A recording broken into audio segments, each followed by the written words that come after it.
Hello and welcome inside the Sportsnet RTA Production Center at the former Maple Leaf Gardens. This storied building is now home to the OUA's Ryerson Rams, so it's a perfect location to look in depth at the stories from Ontario's university sports scene. The features we will show you today convey many different emotions. But whether it's the pain of heartbreak, the joy of victory, or the love of family, a central theme is clear. Varsity athletes in this country have a deep love for their sports and the pride it inspires on their campuses. No athlete exemplifies this more than a certain Laurier Golden Hawk, and to tee it up, I welcome producer Toby Kerr into the studio. Toby, how would you describe Jackie Normando? In a word, selfless. I'll tell you a story, actually. It was our first shoot in Laurier. She comes in and she's baked cookies for the entire crew. And now this is a young woman who is a two-sport athlete, a CIS all-academic, doing a ton of extracurriculars, and she still finds time to bake cookies. She shouldn't have time to microwave a Hot Pocket. Just unbelievable. Told her teammates this. No one was surprised. They just said, hey, that's Jackie. Amazing. So with that, we're going to look inside the life of this Laurier sophomore who is already a two-time OUA champion. It's 10 a.m. on a Wednesday morning. While many students are still in bed, Jackie Normando is hard at work volunteering in her school's biology lab.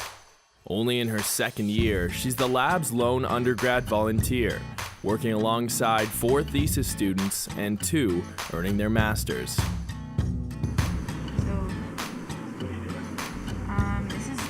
Vacuum grease, and we're gonna put slide covers, because what you do is put a drop on here and then you flip over the cover onto here, but you need to seal it so that the water doesn't get out. So this is just a sealant. Jackie is a standout academic, posting an 11.6 GPA right out of high school, while still finding time to volunteer. But that's a small part of what makes her so remarkable. In her first year at Wilfrid Laurier University, Jackie also managed to earn a starting spot on the varsity soccer team. Despite being a true rookie, Normando became the team's lockdown defender, often asked to shadow the opponent's best striker.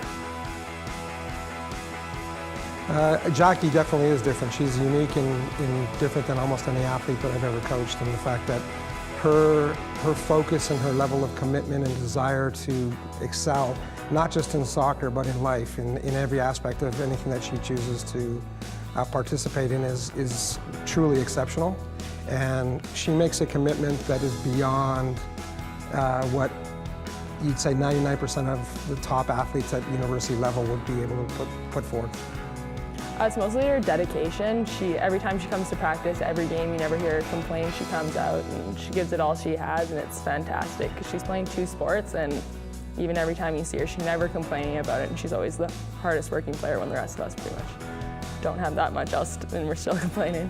I think her biggest strength is her hard work. Her work ethic is really strong, and I think that's led her to some of her success. She's obviously naturally talented, but she's worked very hard to get where she is. And the way she can work hard at everything and balance school and hockey and soccer and still have a social life is just amazing. She's worked so hard. The CIS soccer season goes from September to mid-October. But while her teammates recover and catch up on their studies, Jackie trades in her cleats for skates.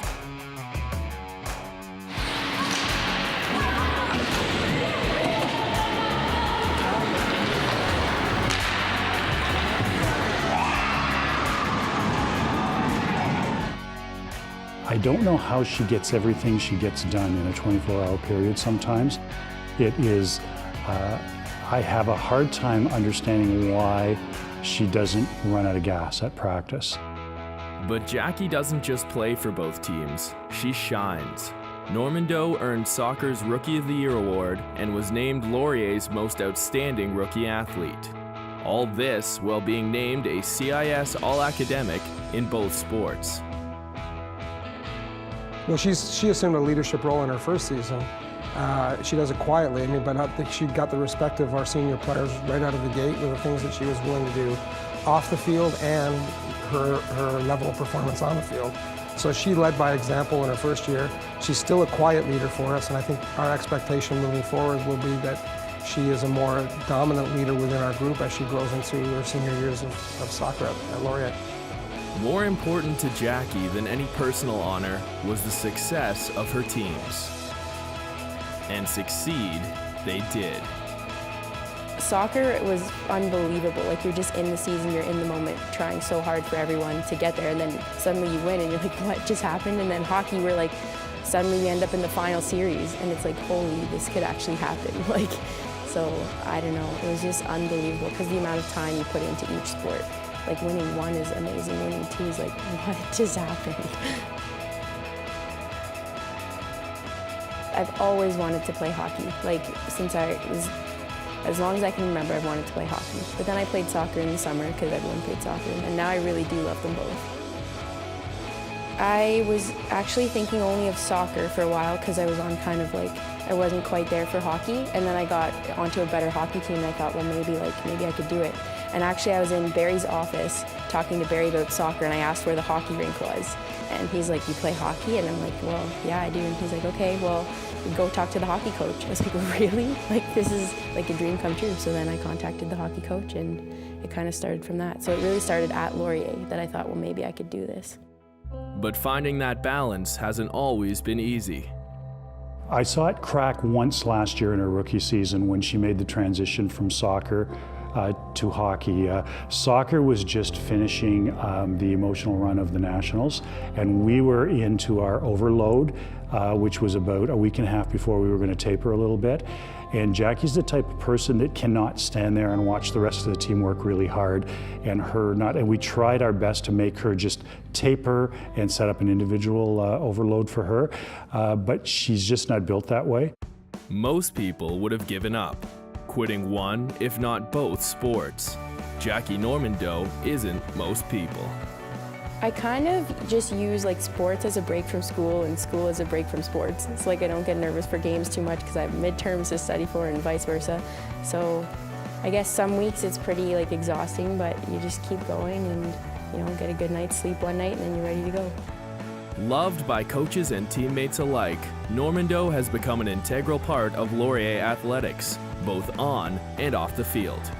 I think if you talk to every person on every one of the teams, there isn't anybody that could say a negative word about her, because she is the consummate team player, and she will always try to do whatever she can to help others as well as the bigger group. So it's very rare that you have a player that every single person likes, but she is definitely one of those.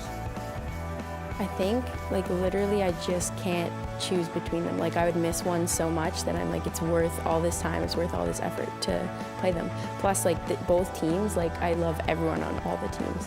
So at this point, I just want to see them, so, yeah. She's earned awards, championships, and the admiration of those around her.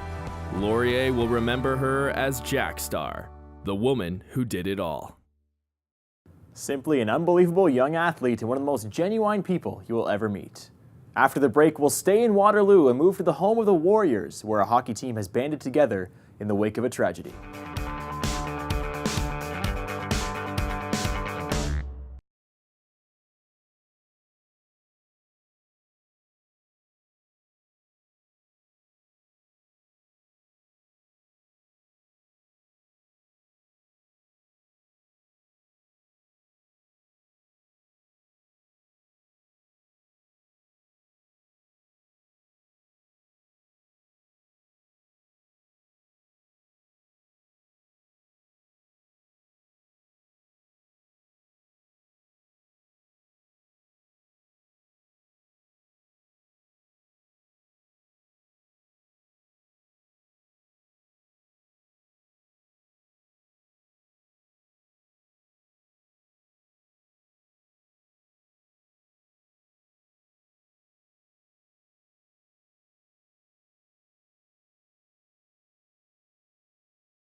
Welcome back to Varsity Life.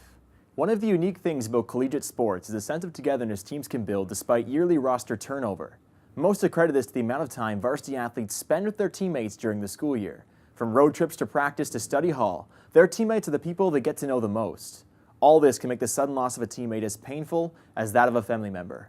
Barry Robertson joins me now. Barry, talk about your own emotions when gathering the story of Tyler Norrie. You know what? It was surreal, really. I came into the Waterloo community after the fact, and hockey players are some of the toughest guys on the planet. You see them break down, it's tough. You see their pain, you see their disbelief at what happened. But one thing I really learned was a family of a hockey player extends well beyond just mom and dad. We show you this now to honor the life of Tyler Norrie and for the family and teammates who treasure his memory. The University of Waterloo, home of the Warriors and their men's hockey team for over 50 years. But this year's team faces a challenge that none of the previous ones have. And it's not on the ice. It's tough when guys don't come back, if they graduate or guys move on. This was obviously a completely different scenario, so. I was at home, and I got a text from the other veterans that apparently had talked to Brian, our coach, and I just couldn't believe what I was hearing. I was probably one of the first guys to hear the bad news, and it hit me pretty strong. You know, it's just disbelief. I couldn't believe that one of my teammates had passed away. Tyler Norrie, at the age of 22, collapsed while training in a hometown gym. Tyler grew up in Simcoe, Ontario, about an hour south of Hamilton. And very early on, it was clear he had a passion for hockey, using every chance he could to practice his favorite sport. Hockey was his passion. Playing hockey since like the age of 5. Out in the yard, out in my garage, was just constantly with shooting pucks and on targets on the net. And on me. Lindsay's a goalie, so. Because of him. Yeah. Tyler played junior hockey with the Caledonia Corvairs, averaging a point a game in his final season while also attending the University of Waterloo for environmental studies.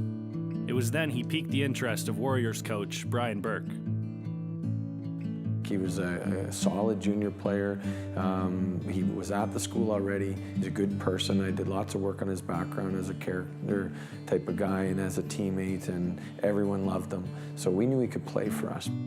It's funny because he wasn't really like me as a player at all. This is gonna sound bad against me, but he's exactly what our coach, his style of play was, and Norris was really the epitome of Warrior hockey. He was a grinder, he worked hard. Now, what was seen as a promising start to a varsity career was turned to heartbreak, and Tyler's teammates had to overcome this loss before a return to the rink was possible. I know probably for the most part the guys just wanted to be together when they found out. Guys just wanted to remember Norris and remember all the fun times we had with him and all the great stuff he did on the ice and off the ice.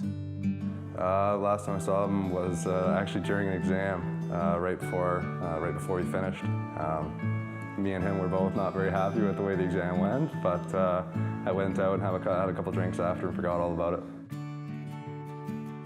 Because the training camp was the first time we were all together as a team since Tyler had passed away. You practice and play so much. You're together basically 100 times for hockey and then all the days in between, and you become tight pretty quick. It's been something to work through as a group for sure. Not having Norris there was definitely tough. I mean, his stall was still all set up, his name bar was still there. It's tough because you're so excited coming back to the season, starting again, and not having a teammate there, you kind of get there with heavy hearts. We decided as an approach to talk about it and use Tyler's name and have pictures of him around and include his family, and that's the approach we've had with it. October 2nd, Waterloo's home opener, and the team knows the impact this moment will have on everyone here. Friends and family have come to take part and honor Tyler in an opening ceremony. Please give a warm welcome to Tyler's father Duncan, his mother Karen, sister Lindsay, and stepdad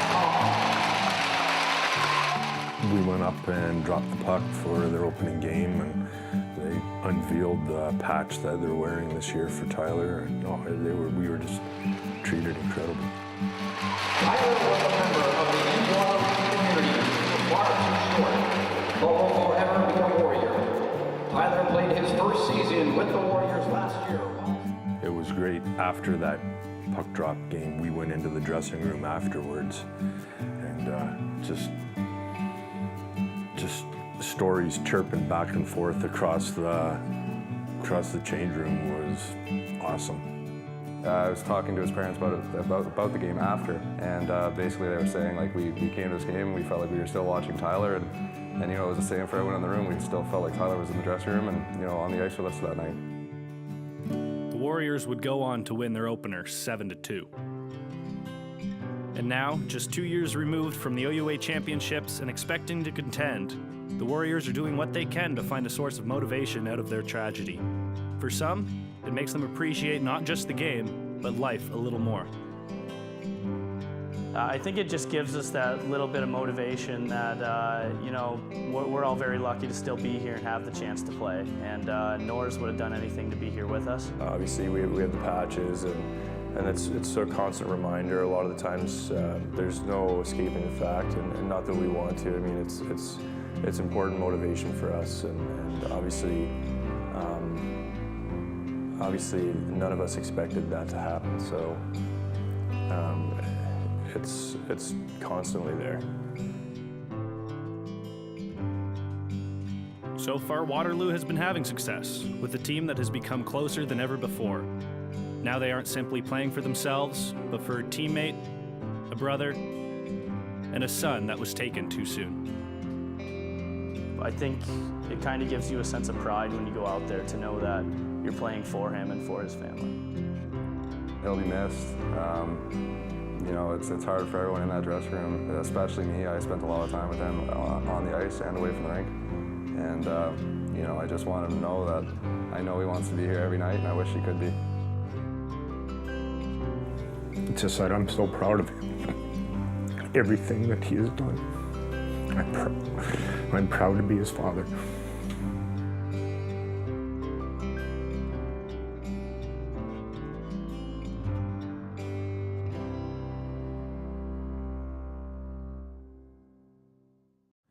To watch and share any of our features, you can visit our website, shown here, varsitylifetv.ca. After the break, we'll bring you a story of a family tradition that will warm your heart. Stay tuned.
Welcome back. 2 siblings playing at the varsity level is fairly commonplace. 3 happens, 4 is rare, but 5 is simply unheard of. The funny thing about our next story is that it probably should have been 6 if it wasn't for an untimely coaching change. Leah Semeniuk, a varsity athlete here herself at Ryerson for the past 4 years, joins me now in the studio. Leah, what was one thing that stood out the most to you about the Allen family? They're really tall. No, I mean, if I had to pick one thing, it'd probably be humility. Those are 5 of the hardest working basketball players in the OUA that I think I've ever seen. So, in my opinion, I think they're the best basketball family in Ontario, possibly the country. So without further ado, it's time for All In, the story of the Allen family. The town of Chatham, Ontario is an unlikely home for one of Canada's best basketball families. Situated an hour from London, it was in this house that the Allens grew up. And with this old net, one of the OUA's best and biggest households learned their game. I'm this good-looking kid. Look at that turtleneck. So would you say you're the best looking? Nah, Richie's really good looking. But yeah, I'm up there. I'm definitely up there. Top 8? Top 8 for sure. 8 kids, 14 years apart, and one common love, the game of basketball. It's always still flowing, the competitive genes. I don't think they'll ever leave for basketball. It's like your first true love. Yeah, it'll never change with me. I've always loved the game. I always will. It's been my passion and will be for the rest of my life. While Trevor, Molly, and Cleo decided not to pursue basketball at the next level, the other 5 Allen boys began making their mark on the OUA with the Windsor Lancers in 2003. Richard was a really talented high school quarterback. He was dynamite. He was recruited by a number of different universities and chose Windsor. And then the basketball team was like, go to the dark side sort of thing. And started practicing with the team in January. And then I committed in March, and then it was just like, yeah, we got 5 years together. And then we were 2 years with Connor, which was fun. We were a tight team. I was gonna say, yeah, we were just a good group of guys. Good group of guys, and like it was just so balanced. We had like a lot of really good players. I think 3 of the players played pro after, so really good team. In 2007, Connor's first year at Windsor, the Lancers claimed the OUA championship. Feed off these fans are amazing. I can't explain it. But despite their success, when it became Max's turn to choose a program, the family's most sought-after recruit went in another direction. I don't know, they all just chose Windsor, and who won me over really was Peter Campbell. He was in my last year, he was at every single one of my tournaments, and he just showed so much commitment and trusted in me, and I wanted to play a lot at the start of my career, and that was a way I could start on a team. After winning OUA Rookie of the Year, Max would go on to be top 10 in the country in points, assists, and rebounds at different stages of his career. By the end of his 5 years at Laurier, he was the Golden Hawks' all-time leader in rebounds and assists, and had scored the 5th most points in OUA history. He did a lot of things. He could pass the ball, he could handle the ball, he rebounded really well, and became a very good scorer over the time he was here. He's one of the greatest players to play at Laurier ever. He could score the ball, he could rebound, he could dish it, he could do it all on the court, and then off the court he was a leader. Everyone loved him. He's just a great guy, so I think he meant a huge deal to Laurier basketball. But there is one unfinished chapter in the Allen family saga. The youngest of the 8, Luke, is in his rookie season at Laurier.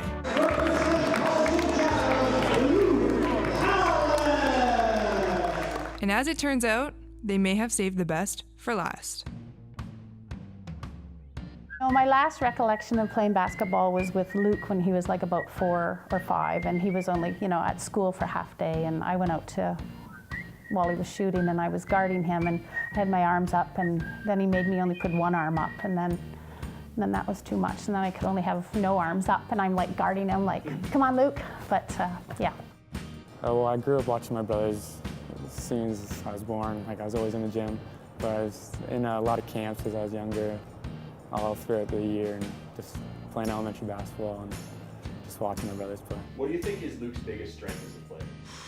Being able to watch his older brothers and being able to learn from everybody, and his size and his basketball IQ. Yeah, he's a general out on the court. He's very smart. Yeah, he's got definitely high b-ball IQ, and his length is pretty impressive. Like, he's 6'7", but he's got arms down to his knees. So that's going to help you out in the long run. But he's a good shooter too. I was gonna say he's pretty well rounded. Yeah, he's pretty good all around. He needs to be more aggressive though. Be more aggressive, yeah. Luke, be more aggressive. All my brothers are great university players, so I hope to be as good as them. Whether he'll be as good as Max, whether he'll be better than Max, I'm hoping he'll be better.